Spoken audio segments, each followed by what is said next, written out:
Alhamdulillah, Allahumma salli ala Sayyidina Muhammad wa ala ali Sayyidina Muhammad.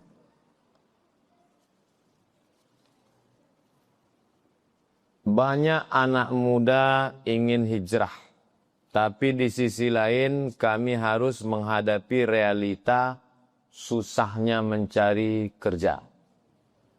Harga tinggi, belum lagi tuntutan hidup. Pertanyaannya, bagaimana Islam mengajarkan kami agar hijrah tidak hanya sebatas tampilan, tapi juga berdampak pada cara kami menghadapi tantangan ekonomi. Hijrah itu bukan memotong kaki celana. Hijrah itu bukan menambah bulu. Sebelumnya tak berbulu, sudah hijrah jadi berbulu. Hijrah itu adalah man hajara ma nahallahu anhu, meninggalkan semua yang dilarang Allah. Itulah hijrah.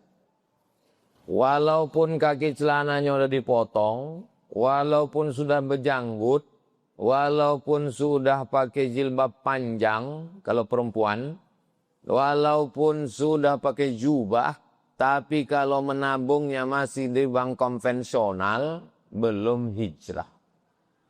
Balik dari sini, segera alihkan tabungan ke bank syariah.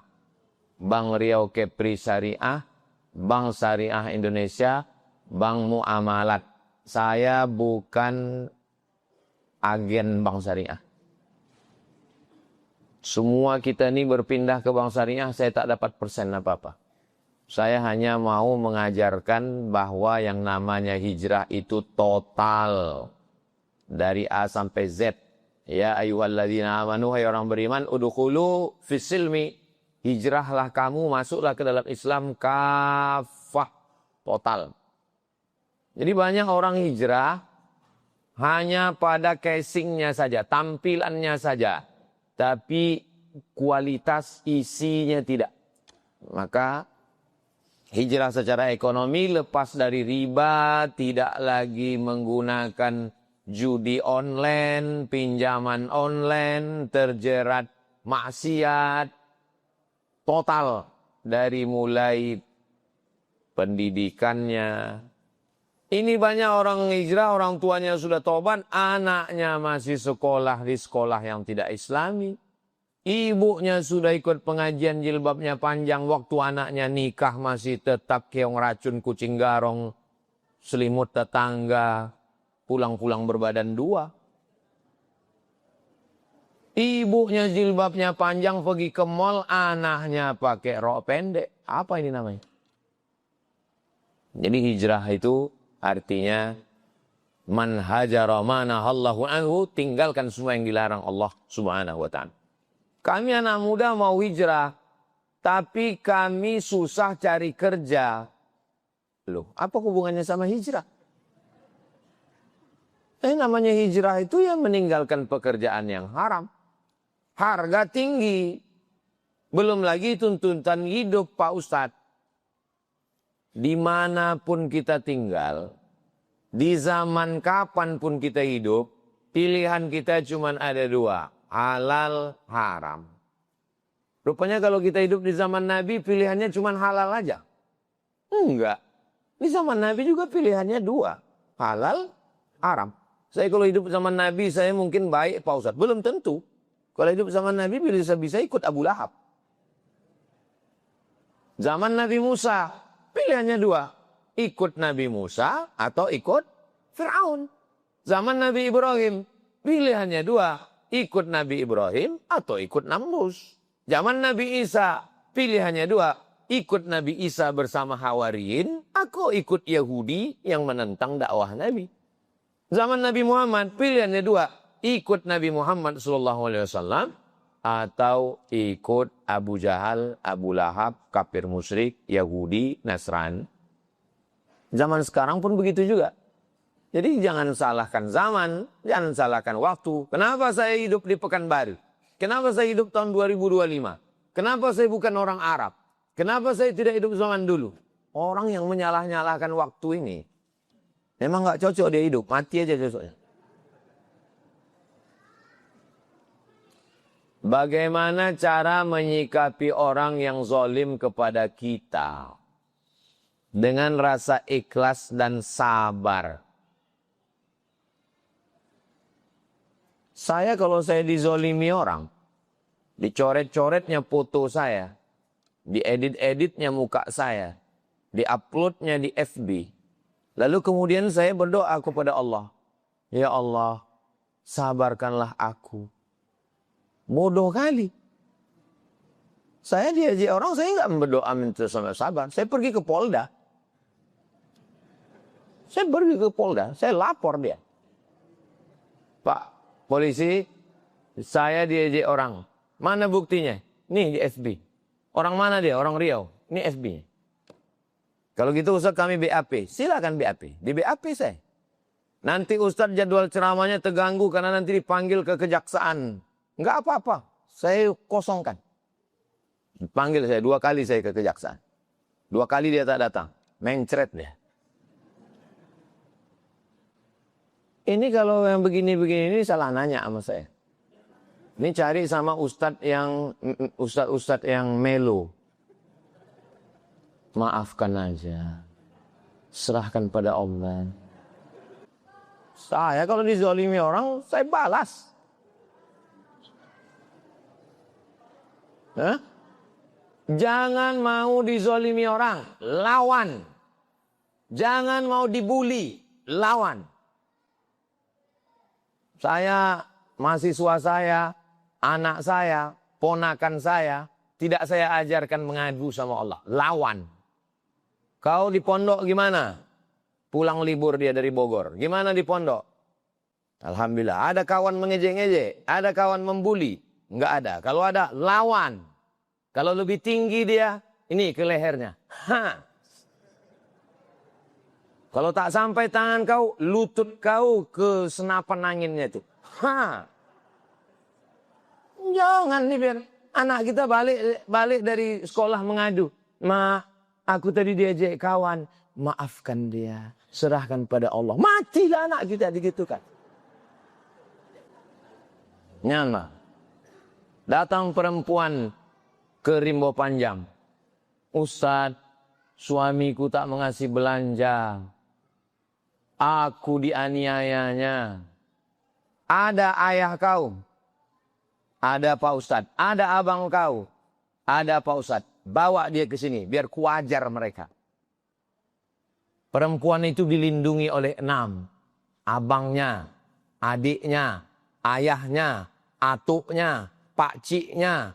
Abang ayahnya. 6 laki-laki ini mesti membela dia. Panggil laki kau setan itu. Sini kau setan.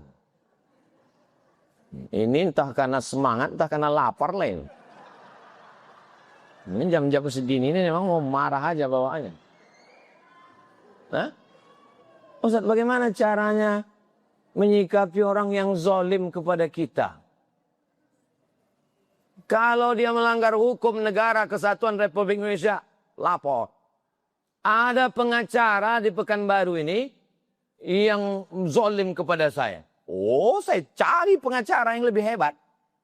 Saya perkarakan ke Pradi, Persatuan Advokat Indonesia. Menang saya di Pradi. Kena skor dia 6 bulan tak boleh berperkara. Dan kena tuntut dia sekian juta. Mampus. Jangan macam-macam. Apalagi sekarang nih, sejak saya banyak foto sama polisi-polisi. Cobalah kalau mau zalim-zalim.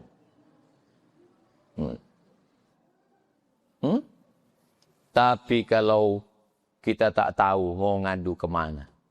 Kita disantet orang. Disihir orang. Banyak sholat, banyak zikir, banyak doa. Setelah itu serahkan pada Allah. Ya Allah, orang yang menzalimi aku, menganiaya aku, maka ku serahkan dia kepada Engkau. Begitu. Jangan ajari pula Allah. Ini banyak orang ini diajarinya pula Allah. Strukkan dia ya Allah. Apa pula kau gurui Allah? Caranya, kuserahkan dia kepada Engkau ya Allah. Azab yang ditimpakan Allah kepada dia lebih parah daripada yang kita pikirkan. Saya coba doa saya ini.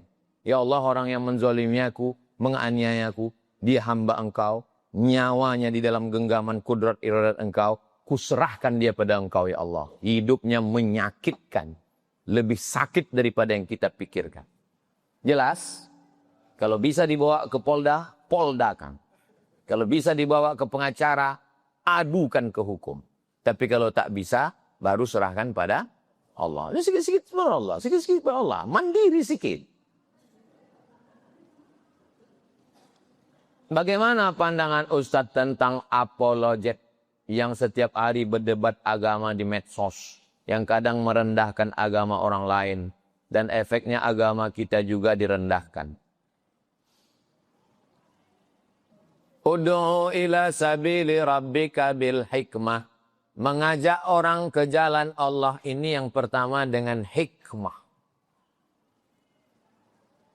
Cakap lembut, sabar, ridho, tawakal, qanaah, zikir. Tertawan hati orang karena kelembutan dia. Ini jenis yang pertama. Yang kedua, wal mau'izatil hasanah. Suri tauladan yang baik. Aku masuk Islam Pak Ustadz gara-gara bapak itulah. Kenapa? Baik kali orang. Ya Allah, berapa kali kami curi mangganya Pak Ustadz. Akhirnya kami pun. Yang ketiga, wajadilhum, debat. Ini kalangan yang antum adukan ini termasuk memilih cara yang ketiga. Dia mau pakai cara berdebat. Wajadilhum, debatlah mereka. Tapi tengok ujung ayatnya. Billati hiya ahsan, dengan cara yang baik. Siapa yang memilih cara debat ini? Syekh Ahmad Deedat. Syekh Ahmad Deedat ini ayahnya orang India. Orang India karena susah merantau ke Afrika Selatan. Jualan garam, kerja ayahnya jualan garam. Dia tukang jaga garam itu. Tiap hari datang misionaris mengajak dia murtad. Ayo murtad, ayo murtad, ayo murtad. Lama-lama pergi dia ke dapur. Ditengoknya ada buku 2 jilid. Judul kitabnya Izharul Haq. Yang ditulis oleh seorang pendebat India. Namanya Syekh Rahmatullah Al-Hindi. Syekh Rahmatullah Al-Hindi ini berdebat di India, menang. Akhirnya ditangkap oleh Inggris. Lari dia ke Riyadh. Dari Riyadh dia lari ke Makkah. Akhirnya mengajar di Masjidil Haram. Meninggal di Makkah. Syekh Rahmatullah Al-Hindi, orang India. Dia yang menulis kitab Izharul Haq. Datang Syekh Ahmad Deedat, dibacanya Izharul Haq ini, dipahaminya. Afrika Selatan ini bahasanya bahasa Inggris. Berdebat dia dengan bahasa Inggris. Meninggal Syekh Ahmad Deedat, dilanjutkan muridnya. Itulah Zakir Naik. Segalanya hafal dia di kepala. Biasanya orang kalau kalah otak, pakai otot. Maka pemerintah India mau menangkap Zakir Naik. Yang membelanya adalah Tun Mahathir Muhammad. Perdana Menteri Malaysia yang umurnya 100 tahun. Akhirnya waktu beliau Perdana Menteri, diterimalah Zakir Naik ke Malaysia dan mendapat suaka politik, maka dilindungi dia. Tak bisa India minta hak deportasi untuk minta balik. Itu maka dia sekarang di Malaysia. Kenapa dia tidak dibela Indonesia? Jangankan bela Zakir Naik, kita aja tak terbela-bela. Jangankan bela Zakir Naik, awak aja hampir-hampir mati di sini. Kadang jamaah ini kan gitu bertanya, kenapa di Malaysia Pak Ustadz? Susah kita ini. Cuman orangnya baik-baik. Beda sama Nepal. Nepal tuh mau ngamuk dia. Tunggang langgang anggota DPR tuh kujar. Kita ini baik. Kasih beras 10 kilo, aman. Selesai. Inilah yang bertanya tadi. Ini, mana tadi yang bertanya? Ini minta sabar tadi. Mana yang minta sabar tadi? Tak sabar. Ustadznya pun sabar juga. Mereka kita sabar. Kita ikhlas katanya. Pajak kita udah diambil, ikhlaskan aja. Sawit kita diambil, ikhlaskan aja. Matilah lama-lama lagi gitu. Apa hukumnya jika lupa membaca iftitah? Beli buku fikih Islam Sulaiman Rashid. Harganya 40.000. Kalau naik saya tak tanggung jawab. Coba tulis di Google, Fikih Islam Sulaiman Rasyid. Cari nanti pulang dari sini bukunya ya. Mazhabnya Syafi'i, alumni Al-Azhar. Tamat Al-Azhar Mesir tahun 1935. 10 tahun sebelum Indonesia merdeka dia udah tamat Azhar. Ini fikih Islam berbahasa Indonesia yang lengkap. Untuk membedakan supaya tahu mana rukun, mana syarat, mana wajib, mana sunat. Jangan sampai tak tahu mana rukun, mana syarat, mana wajib, mana sunat. Ini sampul bukunya. Nampak? Saya bukan agen buku. 35.000 rupanya harganya. Sangka orang ini, aku udah ngambil 5.000. Dah? Di situ nanti dijelaskan apakah Allahu Akbar kabira, Allahumma ba'id baini wa baina khotoyaya itu masuk rukun, masuk syarat, masuk wajib. Dia bukan rukun, dia bukan syarat, dia bukan wajib. Allahu Akbar kabira, Allahumma ba'id itu adalah sunnah. Jadi siapa yang baca iftitah bagus. Yang tak baca iftitah terlalu. Masa iftitah pun tak dibaca. Saya sholat tetap pakai baca iftitah. Allahu Akbar. Allahu Akbar kabira walhamdulillahi katsira wa subhanallahi bukratan wa asila. Wajjahtu wajhiya alladhi fatara as-samawati wal arda hanifan musliman wa ana minal musyrikin. Inna salati wa nusuki wa mahyaya wa mamati lillahi rabbil alamin. La syarika lahu wa bidzalika umirtu ana minal muslimin. Kalau Muhammadiyah, Allahumma ba'id baini wa baina khotoyaya kama ba'adta bainal masyriqi wal maghrib. Iftitah itu hukumnya sunnah, bukan rukun, bukan syarat, bukan wajib. Apakah sah melaksanakan sholat sunat syuruk di rumah setelah sholat subuh berjamaah di masjid? Sebab menunggu syuruk di masjid tak bisa khusyuk berzikir dan mengaji di masjid karena beberapa jamaah laki-laki baca Quran dengan suara kencang yang mengakibatkan tidak khusyuk beribadah. Saya belum pernah terganggu dengan orang baca Quran. Belum pernah saya terganggu dengan orang baca. A'udzubillahi minasyaitonirrajim. Diam kau, terganggu aku dengar kau ngaji. Masa terganggu? Allah terganggu kita. Orang baca Quran laki-laki saya. Kita baca Quran pula di situ. Allah terganggu kita. Baca Quran. Orang baca Quran, orang berzikir, kita tidak terganggu. Kalau terganggu berarti ada gangguan.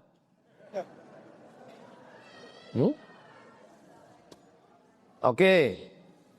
Man sholat subha fi jama'atin, siapa yang sholat subuh berjamaah. Syarat pertama sholat subuhnya berjamaah di masjid. Summa qa'ada yadhkurullah. Habis itu dia tidak keluar masjid. Tapi dia duduk di masjid. Duduk di masjid. Kalau berdiri Pak Ustaz terserahlah. Mau berdiri, mau menungging, mau terlentang, mau terlungkup. Yang penting dalam masjid itu dia. Sampai kapan? Hatta tatlu asyamsu. Sampai terbit matahari. Biasanya di dinding masjid itu ada jam. Ini sejadah-sejadah aja dipasang orang di dinding. Iya. Ada jam? Ada juga jam. Memang kalau lapar nih macam-macam nampak. Maka ada yazkurullah. Tengok, ada jam terbit matahari tak? Ada. Tengok Google caranya waktu sholat Pekanbaru. Waktu sholat Pekanbaru. Waktu sholat Pekanbaru. Subuhnya 4.50. Terbitnya 6:07. Terbit matahari 6:07. Tambah 12 menit. Karena waktu terbit matahari. Ini terbit matahari. Ini bumi. Ini bumi. Nah, terbit matahari. Matahari itu kan bulat begini ya, bulat. Waktu terbit matahari, datang setan menghampiri matahari. Bertanduk setan itu, tanduknya 2. Maka disebut dengan waktu kornai syaitan. 2 tanduk setan. Waktu terbit matahari begini ya, datang setan. Kata setan. Makanya kalau ada kawan asal jumpa, halo, iya setan, bilang. Ya. Sampai berapa lama? Qaida ramhin, setinggi tombak. Nah, ramhin itu tombak. Tombak dicacakkan gini Media ya. Islam Rizky TV. Sampai setinggi tombak. Setelah diukur menurut ilmu astronomi 12 menit. Setinggi tombak 12 menit. Maka kalau sekarang terbit matahari di Pekanbaru jam 6 lewat 7. Tambah 12. Berarti jam 6, 19. Bulatkan aja lah 20. Jam 6.20 sudah bisa sholat sunat isyraq. Syaratnya, sholat subuh berjamaah di masjid. Duduk berzikir, jangan keluar masjid. Sampai terbit matahari. Kalau cukup syarat 3 namanya sholat isyraq. Kalau tidak cukup 3 syarat namanya duha. Sholat subuh di masjid. Duduk berzikir sampai terbit matahari. Lewatkan 12 menit. Namanya sholat isyraq. Sholat subuhnya di rumah. Habis itu baru dia ke masjid. Duha. Sholat subuhnya di masjid. Habis itu balik dia ke rumah. Duha namanya. Jelas? Kalau tak jelas saya ulang sekali lagi. Apakah sendawa dalam sholat membatalkan sholat? Tidak. Batuk. Itu bersin ya. Bersin tidak membatalkan sholat. Sendawa. Tidak membatalkan sholat. Sendawa itu kan angin Pak Ustadz. Iya angin. Kenapa angin itu kalau dari bawah batal? Kenapa dari atas tak batal? Kau meludah tuh air kan? Iya. Wih. Kenapa kalau dari bawah najis? Kenapa atas tak najis? Kalau ada orang bertanya gitu jangan jawab. Balikkan lagi. Tak bisa dia jawab. Sama lah aku sama kau bilang. Ma kharaja anis sabilaini. Sesuatu yang keluar dari 2 jalan maka dia najis. Kubul dan dubur.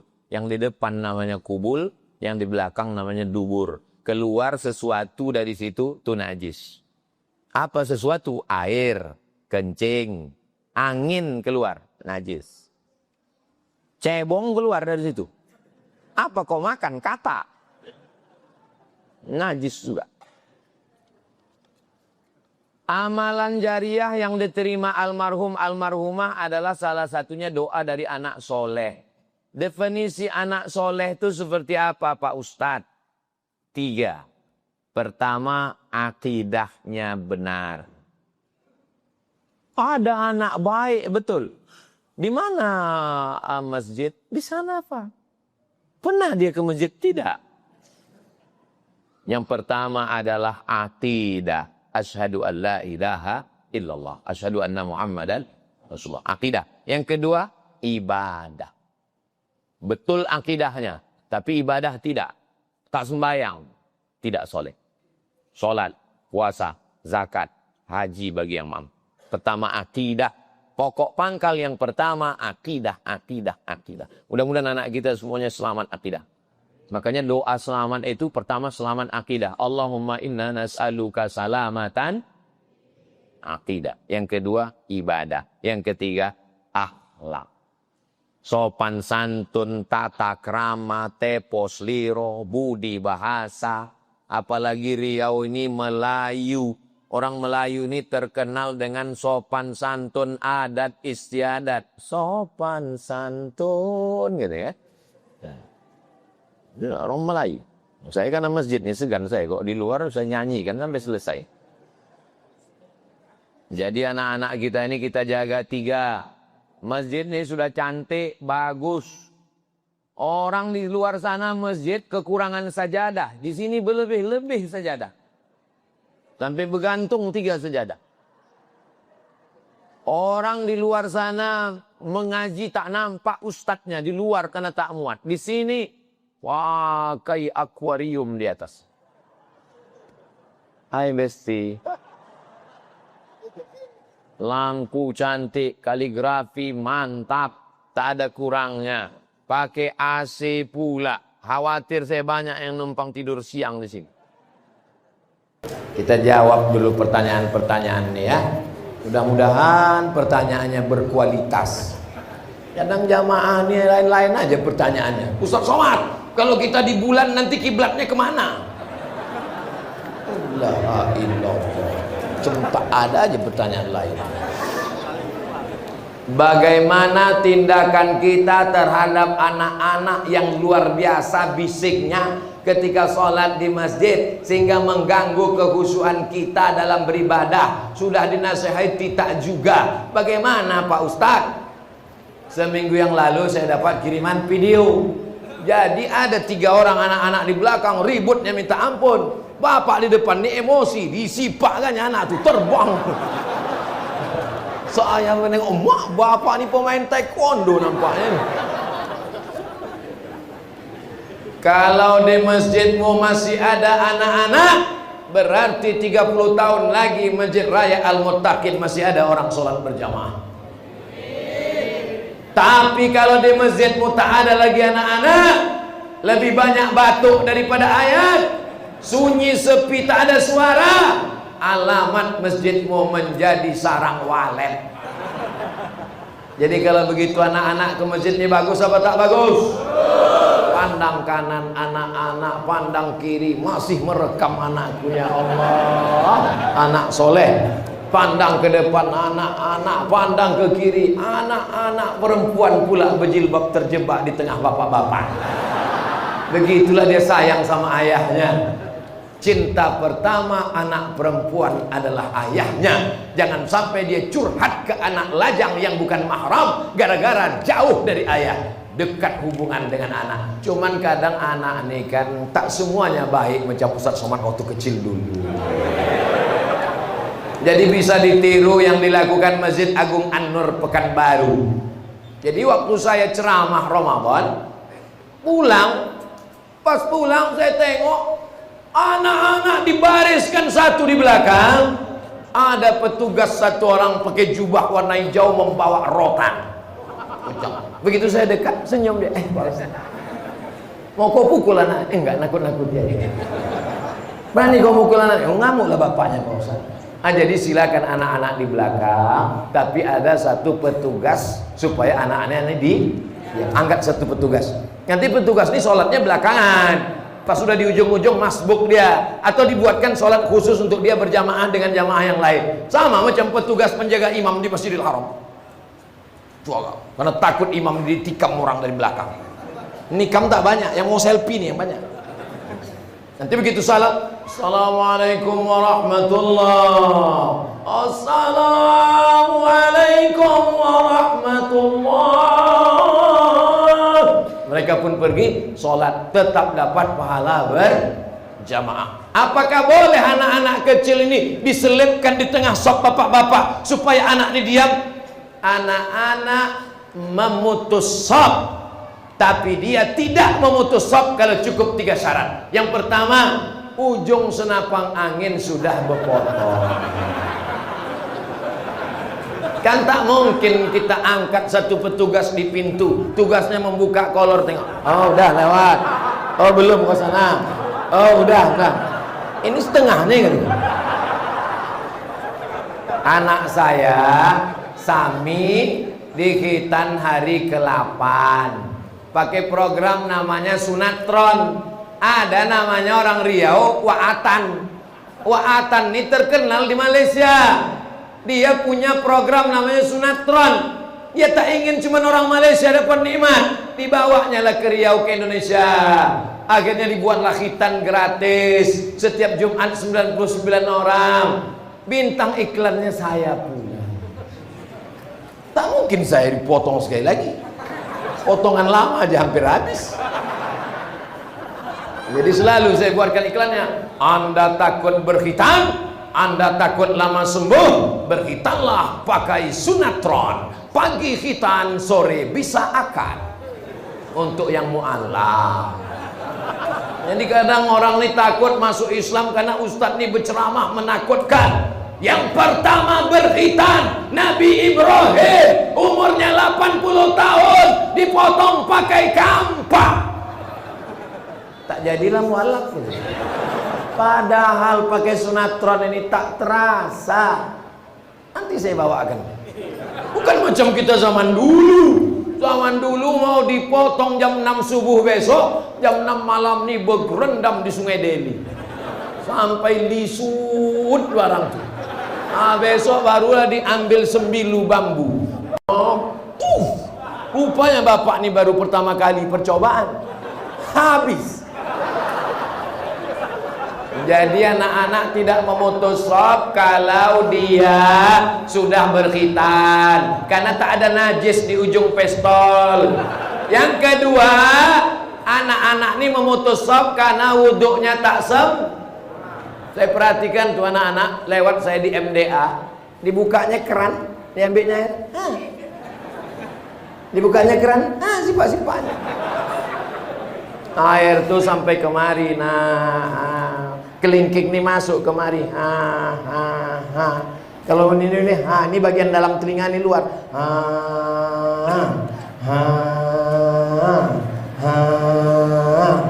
begitu. Sekarang udah ambil. Yang ketiga, anak ini tidak memutus shop kalau dia tahu rukun syarat sholat. Sebab kalau dia tak tahu rukun syarat, wajib, sunat, makruh, kaifiat sholat, bisa memutus shop. Itulah maka jalan keluarnya, kata Syekh Atiyah Saqar, anak-anak dikhawatirkan 3, maka dibuatkan satu shop khusus di belah.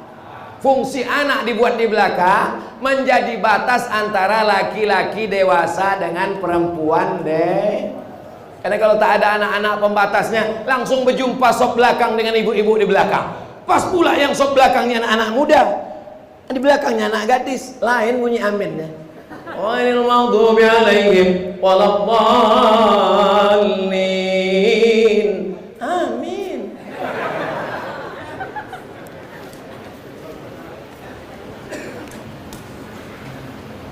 Umur dan rezeki kan udah ditetapkan Pak Ustadz. Right.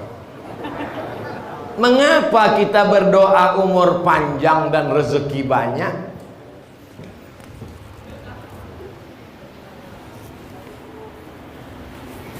Air minum Ainikua 600 ml sudah ditetapkan di Lauhil Mahfuz 600 ml. Bisa ditambah jadi 700? Tak bisa ditambah. Lalu apanya yang bertambah? Barokahnya. Ada isinya 600, isinya air putih. Harganya berapa harga ini kuah? 4.000, karena sudah lama berkawan 3.500 lah. Tapi kalau diisi dengan madu jadi 100.000. Kalau diisi air susu kuda liar, berapa ongkos pesawat ke Bima sana? Jadi yang bertambah itu adalah isinya. Ada orang umurnya 40 tahun, tak ada isinya. Rumah warung kopi, mabuk, sakau, gaplek, mati. Ada orang umurnya 17 tahun, hafal Quran, hafal hadis, pondok pesantren, berbakti pada orang tua. Paham? Itu jawaban Abdul Somad akal-akalan? Bukan. Itu jawaban Syekh Muhammad Mutawalli Asy-Sya'rawi dalam kitab Al-Fatawa Al-Kubra. Dua jawaban dia. Jawaban yang pertama, umur tak bertambah. Yang bertambah itu barokah isinya. Yang kedua, memang bisa bertambah. Kenapa? La yaruddul qada illa du'a. Tidak ada yang bisa merubah takdir kecuali doa. Lalu kemudian apa lagi dalilnya? Yam'allahu ma yasha wa yusbit. Allah Maha Kuasa untuk menghapus takdir, Allah Maha Kuasa untuk membiarkan takdir. Wa indahu ummul kitab. Karena yang punya Lauhul Mahfuz itu Allah. Innama amruhu idza arada syai'an ayaqula lahu kun. Jadi kalau orang paham Ahlussunnah wal Jamaah, dia tetap berdoa. Ini banyak orang sekarang tak mau berdoa. Assalamualaikum warahmatullahi wabarakatuh. Assalamualaikum warahmatullahi wabarakatuh. Pas ditanya, kau kenapa tak berdoa? Semua sudah ditetapkan Allah. Nanti kalau ada laki ibu macam itu, ibu jangan marah, diam aja. Abang tak pergi kerja, semua sudah ditetapkan Allah. Pas jam 1 dia nanya, Dek, mana makan siang kita? Ah, jawablah. Semua udah ditetapkan Allah Bang. Mesti ada usaha, ikhtiar dan doa. Ini untuk saya semua pisang satu tandan ini. Satu sisir pisang ini untuk saya nih, betul. Tapi bisa tak dia masuk ke mulut kalau tak ada usaha, ikhtiar dan doa? Mesti dibuka plastiknya, dibuka kulitnya, baru dibaca Bismillah, masuk baru dikunyah. Setelah itu yummy. Jelas? Kalau ada orang mengatakan ceramah Ustaz Somad itu tak jelas, dua gendangnya. Mikrofon itu tak jelas atau telinga dia poka. Seorang suami melarang istrinya mengurus orang tuanya, menantu celako yang sudah tua renta, dengan alasan surga di bawah tapak kaki suami. Yang salah siapa? Yang salah mertua karena salah cari menantu. Idza ja'akum man tardawna dinahu, kalau kau nikahkan anakmu dengan orang yang paham agama, wa khuluquhu, baik akhlaknya, fazawwijuhu, nikahkan anakmu dengan dua orang sifat. Pertama paham agama, yang kedua baik akhlak. Ini sekarang kalau datang meminang anaknya tamat pesantren, kampungan. Kalau datang minang anaknya SH, terima. Kalau datang meminang anaknya SA, ahlan wa sahlan. Kalau datang menerima anaknya orang berduit kaya, welcome. Kalau datang meminang anaknya SAG, sarjana alam gaib. Dia tak tahu bahwa dia akan tua, dia tidak punya jabatan, dia menjadi pengangguran, akan terbaring. Menantu yang SAG inilah yang akan membisikkan ke istrinya, jagalah ayah kau, jagalah emak kau, karena kau jumpa dengan aku sesudah kau umur 25. Dialah yang melahirkanmu, dialah yang membesarkanmu, dialah yang menyekolahkanmu.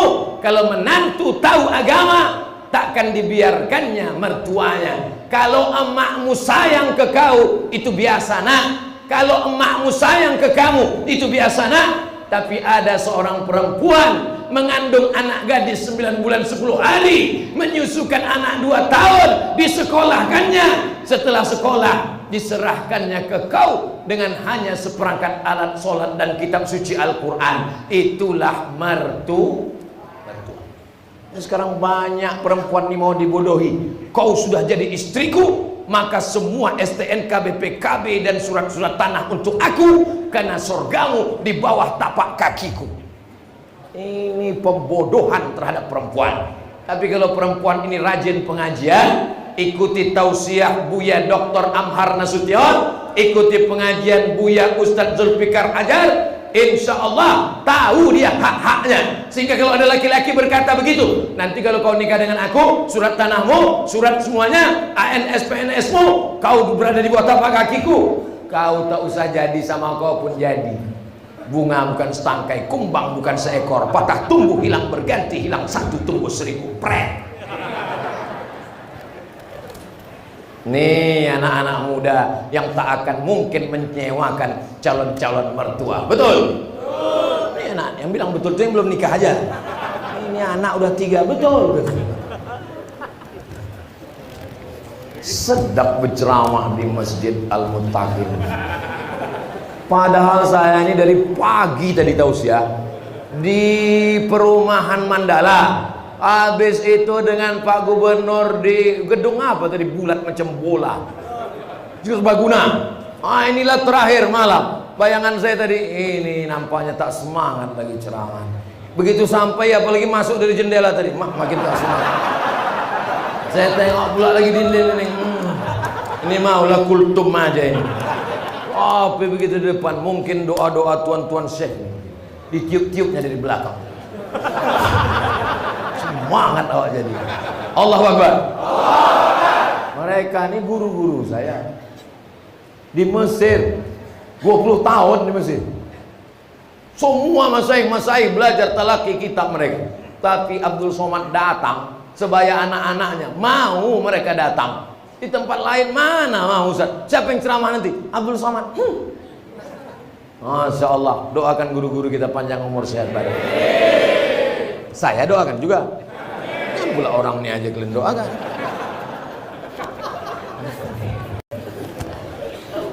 Saya di mana-mana ceramah tuh mata saya tajam, saya tengok jamaah itu berapa yang menguap. Sudah jam 22, 32, tak ada satupun yang menguap. Mata orang. Kalau tempat lain kadang baru 15 menit keluar kuda nil. Bagaimana hukumnya jika mengakui tanah milik orang? Hukumnya menanami tumbuhan ini bertanya apa curhat? Menanami tanah tanpa izin sepengetahuan pemiliknya. Orang yang menggarap tanah kosong, maka dia menjadi pemiliknya. Dalam fikih namanya ihyaul mawad, menghidupkan tanah mati. Tapi kalau jelas-jelas tanah itu ada pemiliknya, maka berarti kita sudah melampau batas. La ta'tadu, jangan melampau batas. Innallaha la yuhibbul mu'tadin. Allah tak suka pada orang yang melampau batas. Dalam hadis dikatakan ittaquz zulma, jangan kalian zalim aniaya. Fa inna zulma zulumatun yaumal qiyamah. Kalau kamu zalim maka kamu akan gelap pada hari kiamat. Kalau dia mengambil hasilnya haram. Duit haram dibelikan ke nasi, beras haram, disuap ke mulut berubah menjadi darah hitam, masuk ke tangkai jantung menyembur ke otak. Nasiyatin kadzibatin khati'ah, ubun-ubun berdosa hitam gelap gara-gara makan duit haram. Jangan. Yang sudah bertobat nasuha, minta maaf, minta ampun pada yang punya tanah. Kalau tak dapat pemiliknya, cari ahli warisnya. Ahli warisnya tak jumpa, maka balikkan hasilnya ke masalih ammah yang dinikmati orang banyak. Pondok pesantren salah satunya adalah Masjid Raya Al-Muttaqin, Kampung Serutu, Desa Timbang Deli. Kertas terakhir. Setelah masjid ini dipugar, banyak benda-benda wakaf yang tak dipakai. Ada yang berpendapat benda tersebut ditanam saja, dan ada yang berpendapat benda tersebut dijual, kemudian uangnya dimanfaatkan kembali. Pertanyaannya, pendapat manakah yang paling tepat dan benar? Kalau dia batu, semen yang tak bisa dipakai, maka ditanam untuk menimbun lantai teras supaya tinggi ke atas. Karena yang namanya wakaf tidak boleh habis. Aku wakafkan lilin ini, bisa? Tak bisa, karena lilin kalau dibakar habis. Wakaf tak boleh habis. Kalau habis itu namanya infak. Kalau tidak habis namanya wakaf. Kalau habis namanya infak. Kalau sodakoh, sodakoh itu umum, senyum pun sodakoh. Makanya jangan buat kotak sodakoh, nanti orang nengok kotak itu senyum aja. Jelas? Jadi yang bisa ditanam, yang tak bisa dijual, ditanam di lantai masjid ini. Tapi seng, kalau dipakai nanti 2 tahun bocor, tanya siapa yang bisa beli. Duit hasil penjualannya itu dibelikan lagi ke barang yang tak habis. Semen, ada orang kampung Serutu ini mengunyah semen? Mana ada? Jelas? Jadi jawaban tadi bahwa ada yang ditanam, ada yang dijual hasilnya. Jangan hasilnya untuk biaya operasional listrik, tak boleh. Mesti kekal, itu namanya wakaf. Karena wakaf tak boleh habis. 2. Setelah benda yang diwakafkan itu tak terpakai, apakah pahala dari wakaf tersebut terputus kepada si pewakaf? Masjid Nabawi direnovasi oleh Utsman bin Affan radhiyallahu anhu.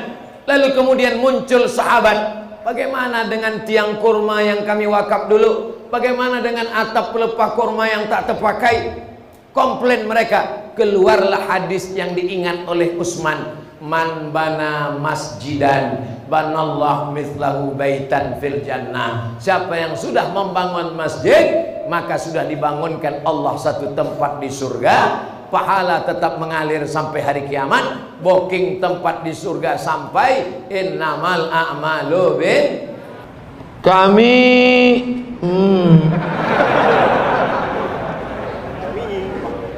Kami mengkredit kendaraan, tapi setelah setengah bayar kami tahu kalau itu riba. Kami ingin melunasinya namun belum sanggup.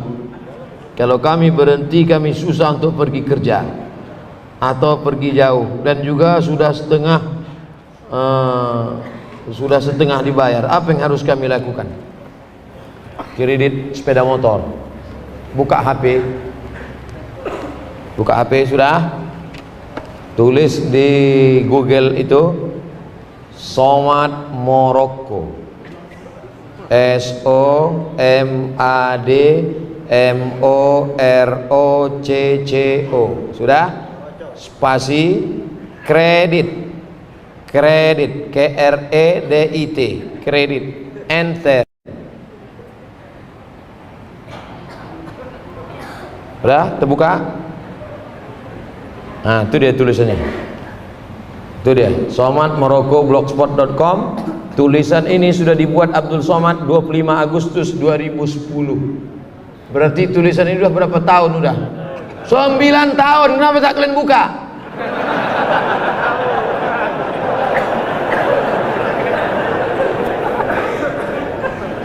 Nih, sudah 9 tahun yang lalu sudah saya tulis.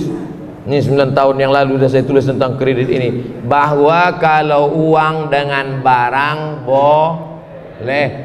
Kredit motor itu uang dengan uang apa uang dengan barang? Uang dengan barang boleh. Ini uang, ini barang boleh. Yang tak boleh itu uang dengan uang. Baca. Tolong nanti ini share. Sekarang juga share. Share ke grup-grup. Cara nge-share-nya ini ku ajarkan. Dah, yang di atas itu kan ada titik 3, paku 3 itu. Nah, share, masukkan ke grup-grup, masukkan ke grup. Nah, itulah enaknya kalian ngaji kalau sama ustadz cerdas. Dah, nanti sampai pulang ke rumah di print. Nah, ini bisa di print. Nah, di atas tuh print, print. Tempelkan ke dinding-dinding masjid. Nah, cuma hindari jangan sampai bayarnya terlambat, nanti kena denda. Uang dengan barang tidak riba, uang dengan uang baru riba, emas dengan emas riba, uang dengan uang riba Pak Ustaz, riba. Lalu kita ke Makkah itu bawa rupiah membeli ringgit, bawa rupiah beli dolar, bawa rupiah beli rial, kenapa tak riba? Ya dan biadin, cash. Kalau cash ini 1 juta beli 300 rial, sah karena tidak kredit. Tapi kalau ini aku beli, aku bayar 2-3 hari lagi, tak boleh karena harga berubah. Nah, ini tentang masalah kredit barang. Jelas? Ustadz, ketika tilawatil Quran dan sholawat sering jamaah sautan Allah di akhir bacaan itu, apa hukumnya Pak Ustadz? A'udzubillahi minasyaitonir rajim. Allah. Bismillahirrahmanirrahim. Allah. Inna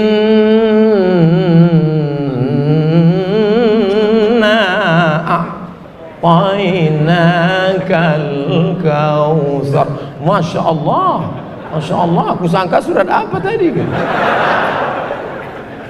Itu adalah ungkapan kekaguman. Nah, itu diisi duit yang kalian pura-pura tak nampak. Itu adalah ungkapan kekaguman. Sama kita macam nonton bola, bos menengok Messi main, wow.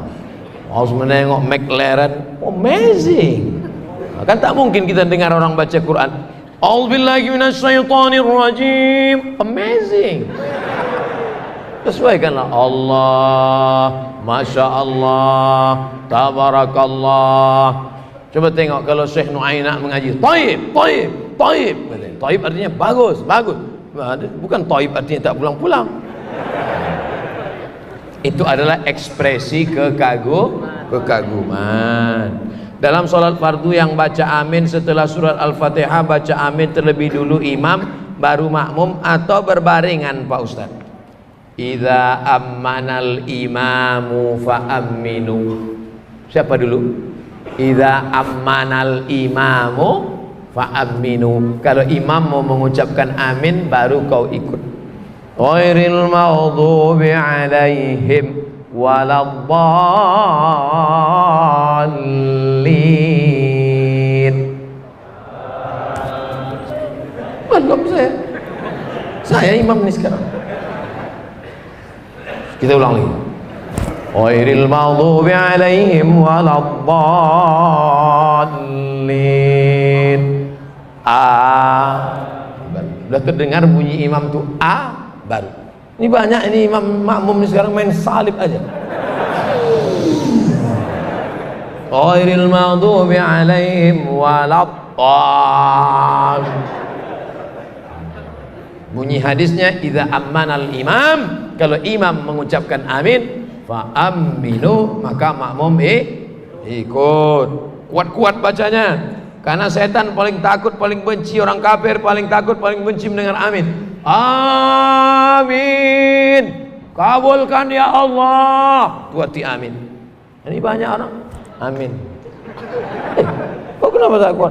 Alah, kalian aja lah, aku malas. Mana bisa gitu? Ikutlah kita. Ghairil maghdubi alaihim waladdallin. Amin. Ada pula satu makmum, ghairil maghdubi alaihim waladdallin. Bapak. Kok kau bilang bapak tadi? Rupanya dia masuk Islam, baru mu'alaf, nama mertuanya Amin. Segan dia nyebut Amin, bilang bapak.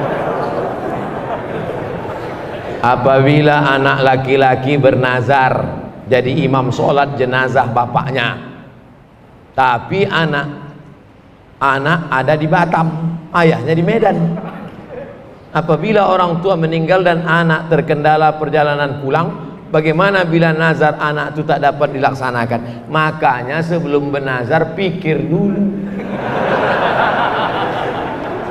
Oh, Ustaz menganggap kami orang Batam tak ada duit ya? Bukan masalah duit, bro.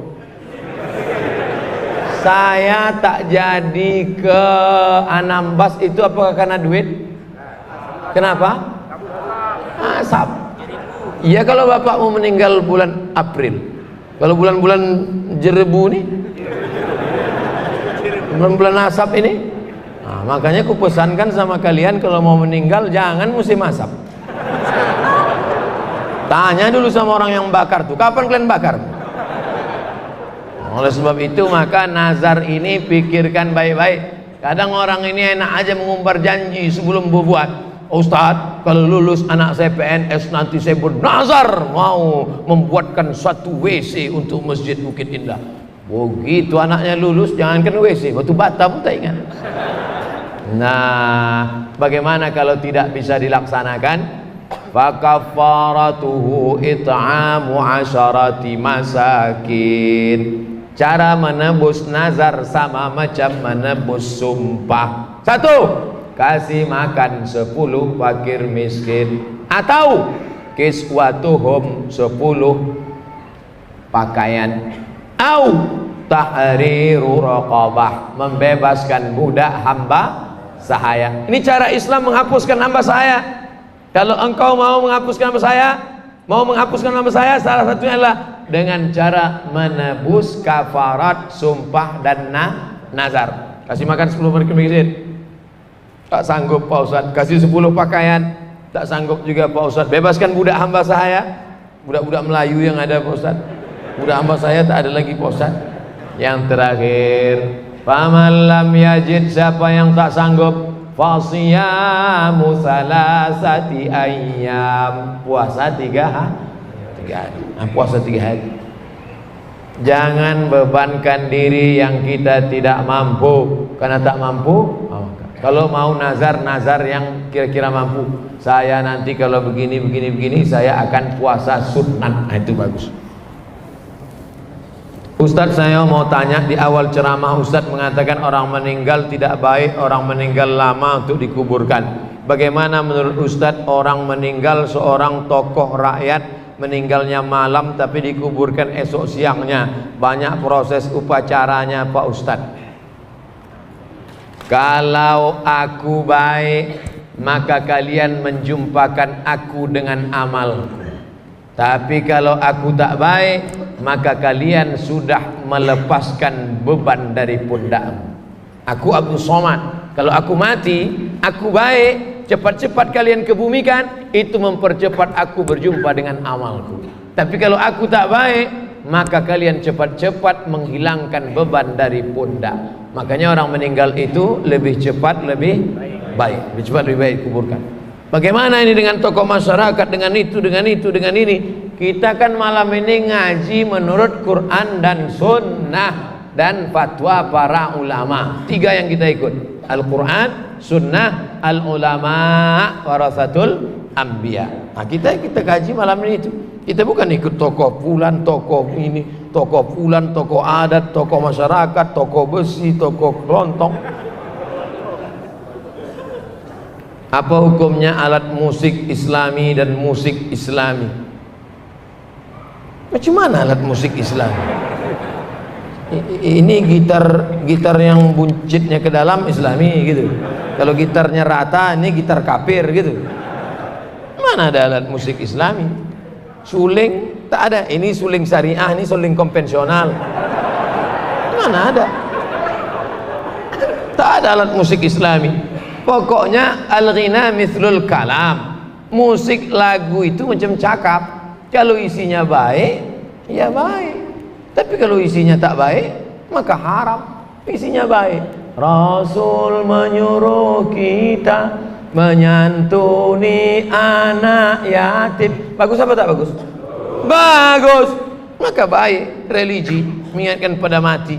Nah, tapi kalau sudah mengajak pada bunuh diri, ngajak berzina, maka haram. Nauzubillah. Bagaimana cara masuk Universitas Al-Azhar Kairo Mesir Pak Ustadz? Hafal Quran 3 juz, bahasa Arab, kursus dari sekarang, nanti 100 soal bahasa Arab. Setelah itu pula tesnya nanti sekitar bulan Juni, tapi pengumumannya bulan Mei sudah ada. Gimana cara mencarinya Pak Ustadz? Buka HP lagi. Dah, tulis di Google itu beasiswa Al-Azhar Kairo, beasiswa Al-Azhar.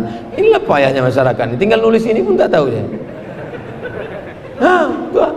Ini syarat beasiswa Al-Azhar Kairo, beasiswa santri Al-Azhar Kairo, beasiswa. Makanya belilah paket pendaftaran beasiswa.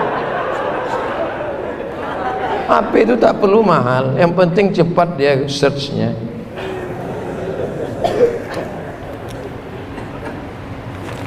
Siapkan Quran 3 juz, bahasa Arab, udah itu ikuti tesnya, mudah-mudahan lulus. 100 ranking 1 sampai ranking 100 ditanggung beasiswa.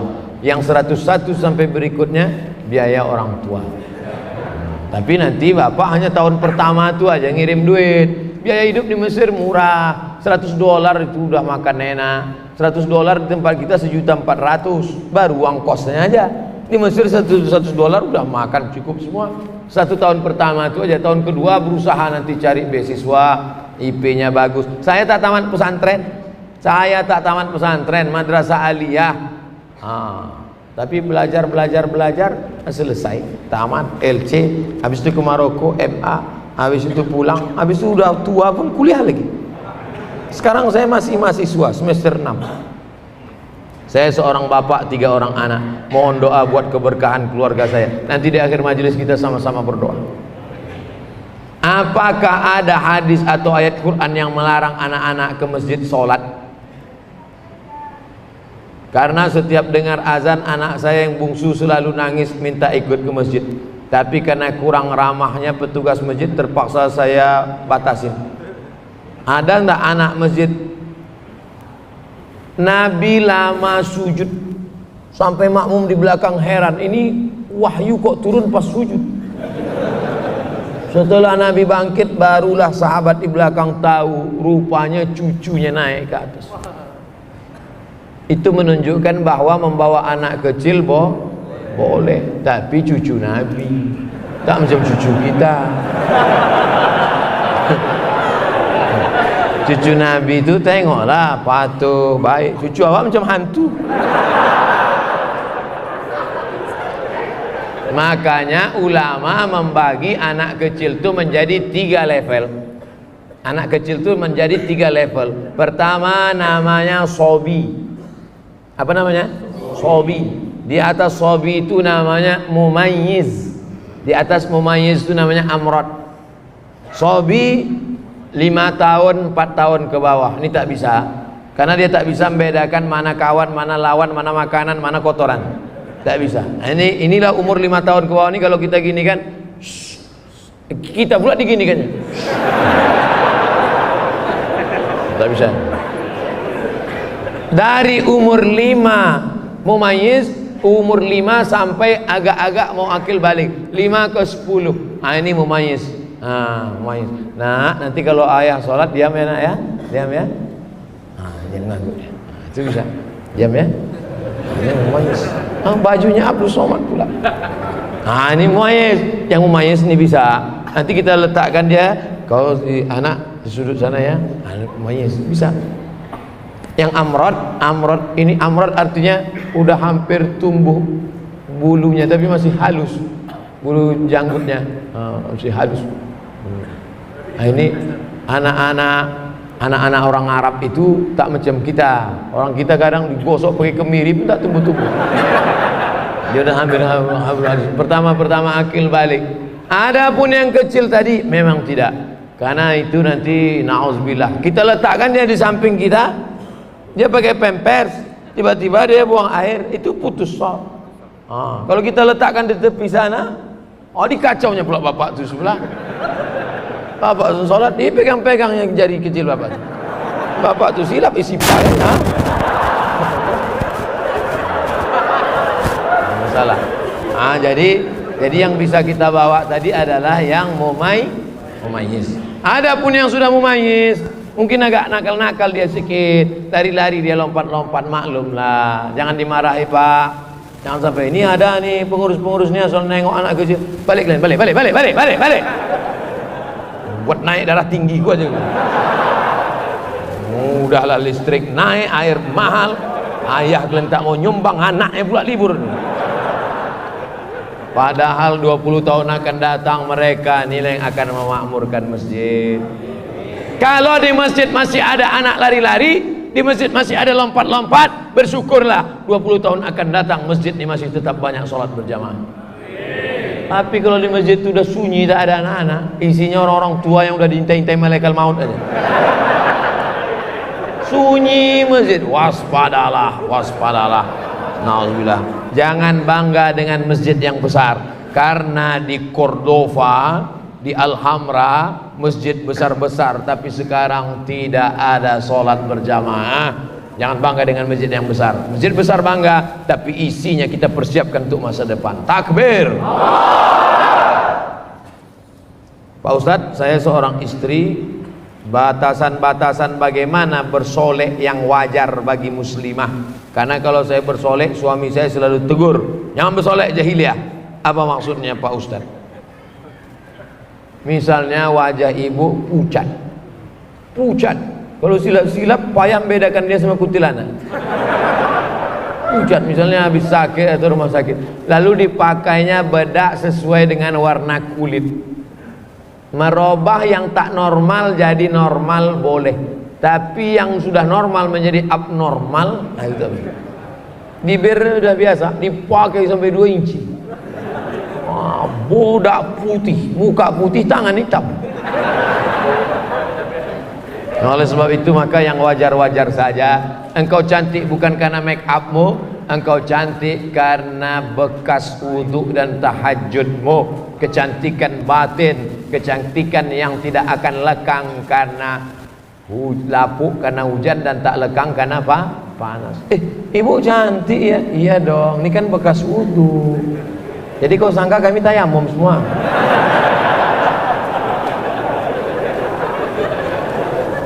Jangan bersolek-solek jahiliyah, karena sebenarnya orang yang bersolek itu adalah dimainkan setan. Wala udillannahum, kusesatkan mereka, wala umanniyannahum, kubuat mereka berangan-angan, berhalusinasi, berimajinasi. Aku yang paling cantik, aku yang paling mancung, aku yang paling putih, aku yang paling, padahal orang nengok biasa aja.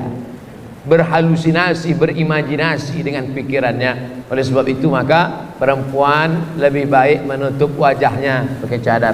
Tapi kalau tak sanggup pakai cadar, pakai hijab, wajahnya biasa-biasa saja. Bagaimana kalau saya selalu takut akan kematian? Takut karena amal ibadah belum banyak, takut anak-anak putus sekolah atau terlantar. Manusiawi. Takut mati karena amal belum banyak, maka perbanyak amal. Takut nanti kalau mati anak belum belajar agama, maka bawa anak masukkan pesantren. Positif. Tapi kalau takut sampai stres depresi, itu berarti diganggu jin. Alladzi waswisu fi. Kalau sudah kena itu obatnya adalah ruqyah. Ruqyah sendiri tak bisa Pak Ustaz, tak bisa. Kadang kita pun diganggu setan tak kuat, minta ruqyah sama orang yang kuat, datang ke ruqyah syariah, ustaz-ustaz kita yang imannya kuat, yang zahir batinnya kuat. Saya punya 3 orang anak perempuan, yang 2 orang sedang menuntut ilmu di pesantren setingkat SMA, hadiah berarti. Sebagai seorang ibu saya selalu menuruti kemauannya dengan laundrynya, jajannya dan keperluannya. Apakah saya melakukan hal itu benar? Karena menurut saya agar anak saya bisa fokus belajar. Tak ada gunanya ilmunya banyak, tak pandai mencuci baju. Tak ada gunanya bahasa Arabnya hebat, bahasa Inggrisnya berapi-api, hafalan Qurannya hebat, tapi mengangkat piring nasinya dari meja pun tak tahu. Ada tak orang model begini? Ada. Kami dulu di pesantren cuci sendiri, gosok, tak disetrika Pak Ustaz? Enggak. Kok tak kusut? Tak kami peras, cuci gantung. Jadi seimbang antara dia hidup intelektual dengan bagaimana berinteraksi sosial. Kalau semua dimanjakan, makannya catering, pakaiannya gosok, sampai mengangkatkan piring nasinya pun dia tak tahu, nanti dia mau jadi apa? Dari kecil terlonjak-lonjak, sudah besar terbawa-bawa, sudah tua terubah tidak. Oleh sebab itu kami pun dulu di pondok pesantren, tapi tetap pandai mencuci baju, tetap pandai memasak, tetap pandai melipat, tetap pandai menyetrika, sampai ke Mesir juga belanja. Jadi pendidikan baik, tapi pendidikan juga membentuk orang berakhlakul karimah menjadi mandiri, bukan dimanjakan. Sekarang banyak sekolah yang memfasilitasi segala sesuatu, akhirnya jadilah dia menjadi intelektual tapi tidak berakhlakul karimah dan selalu menggantungkan diri pada orang lain. Nauzubillah. Terinspirasi kisah Bilal bin Rabah yang sandalnya masuk surga karena tak pernah meninggalkan sholat wudhu. Saya juga membuat amalan, yaitu membaca surat Yasin selesai maghrib di rumah dan dimanapun. Alhamdulillah sudah hampir 1 tahun berjalan, tak pernah tinggal. Apa dan bagaimana keadaan tetap saya lakukan? Apakah saya salah membuat amalan seperti ini? Gimana salahnya? Membaca surat Yasin habis maghrib tadi. Man qara'a Yasin fi lailatin, siapa yang baca Yasin di suatu malam. Tak tengok malam apa? Malam Senin, malam Selasa, malam Rabu, malam Kamis, malam Jumat, malam Sabtu, malam Ahad, malam Senin, malam Selasa. Siapa yang baca Yasin pada suatu malam, asbaha maghfuran lah, subuh besok dia sudah diampunkan Allah. Kira-kira amalan ini ada nggak dalilnya? Saya ulang sekali lagi. Memang kalau terlalu lama dengar ceramah ini payah nangkap memang. Kita ulang sekali lagi, oke? Bisa agak konsen sedikit? Tarik nafas, hembuskan. Nah, pertanyaannya gini. Saya selalu membaca Yasin selesai maghrib di rumah dan dimanapun berada. Sudah setahun tiap malam baca Yasin. Benarkah amalan saya? Kata dia. Sekarang saya jawab. Man qara'a Yasin fi lailatin, siapa yang baca Yasin pada suatu malam, asbaha maghfuran lah, besok subuh dosanya sudah diampunkan Allah. Apakah amalannya ini ada dalilnya? Bilanglah dari tadi. Amalanmu ada dalilnya. Mana dalilnya? Siapa yang baca Yasin pada suatu malam, baik itu setelah maghrib, setelah isya, tengah malam atau menjelang subuh, subuhnya sudah diampunkan Allah SWT. Hadisnya ini sahih apa tak sahih Pak Ustaz? Isnaduhu jayyid, sanadnya jayyid. Setahu kami hadis itu hasan. Di bawah hasan sahih, di bawah hadis sahih, di bawah sahih hasan, di bawah hasan dhaif, di bawah dhaif maudhu. Isnaduhu jayyid, sanadnya jayyid. Jayyid ini apa? Antara hasan dan sahih. Di atas hasan, di bawah sahih. Namanya jayyid, bisa diamalkan. Yang ngomong gini siapa? Imam Abul Fida Ismail Ibnu Katsir dalam tafsir Al-Qur'anil Azim, dalam pembahasan muqaddimah surat Yasin. Baca tafsir Ibnu Katsir. Bapak Ibu yang punya duit, pergi ke toko buku, beli tafsir Ibnu Katsir. Yang sudah beli, alhamdulillah. Nanti anak kita sudah mati, dibukanya lemari, ditengoknya, alhamdulillah ada tafsir Ibnu Katsir, walaupun masih bungkus plastik. Itulah amal kita malam ini, alhamdulillah.